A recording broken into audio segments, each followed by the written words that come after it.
You know, it's the bad. It's the bad is more exciting. You know, doing bad is exciting. You know, that's getting in trouble, doing this. You know, just that was the outlaw type ways. You know, grew up. I listened to music, old outlaw music. You know, stuff like that. And that was really what I wanted to be in a way. It started a long time ago. I mean, I smoked weed and drink and all, and one day one of my friends came down from Marietta, Georgia, and he had it and asked me if I wanted to try it. And I did it, and I liked it, and I just kept on, and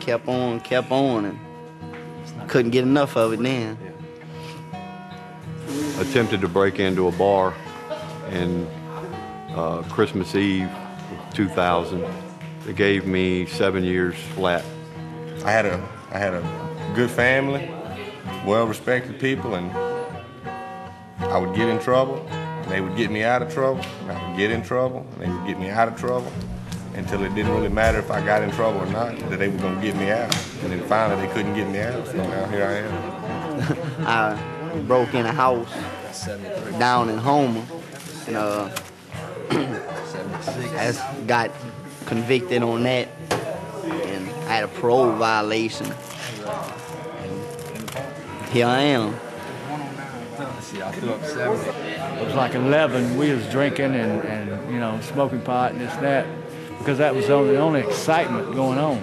You know, I just kept on drinking and kept on. I got into drugs, heavier drugs, you know, and started doing cocaine and ecstasy and meth, you know. And that's about the only excitement around here. I mean, really, you know. Armed robbery. Boring, really. Yeah. Ain't nothing to do. Trouble. Getting in trouble. That's it. I do this just to kind of keep my mind off of the predicament I've gotten myself into. Selling crystal meth, just a bunch of stolen property. Tell me about it, Steve. Break it down for us, Steve. That's about it. Tell me about the night you got caught. No, I just... Matter of fact, the camera similar to that, boy. Yeah, it sure would. But I don't know, just... I don't know, I ain't no good talker. I guess my family-wise, what got me started, I remember all growing up, never no church and nothing, there hell, my whole life, my whole family party. And then when I got about 13, old enough to think I was big enough, then they find God, you know. And I never did. I just couldn't turn over that function after living that long. The way I lived with them, and hell, they wanted to do right then, and I didn't see no point in it. I remember when I was a kid, you used to dive off in the river and you really didn't care what was out there, you know. But as you grow up and you become an adult, you kind of, you know, you fear those things. But as a kid, you don't. It was just part of growing up. You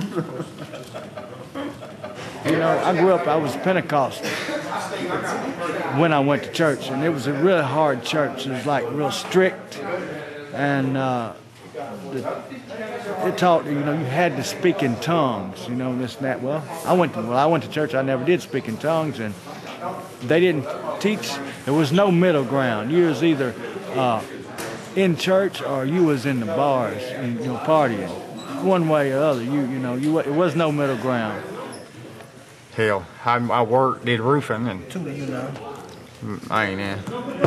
Make $300 a week, yet I could sell crystal meth, make $5,000 a week. And I didn't have to bust my ass at all. And just this last time it caught up with me. I got locked up in 1989. They gave me 120 years for 5 cell charges. Gave me 20 years apiece. I got child molesters, you know. You want to slap him on the hand, give him 6 months. But I get a little dope, you know, and you want to throw me away forever.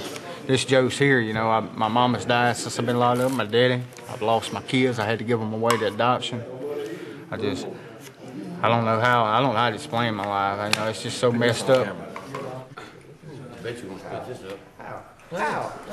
When life doesn't have a lot of pleasures to offer you, you got to do something.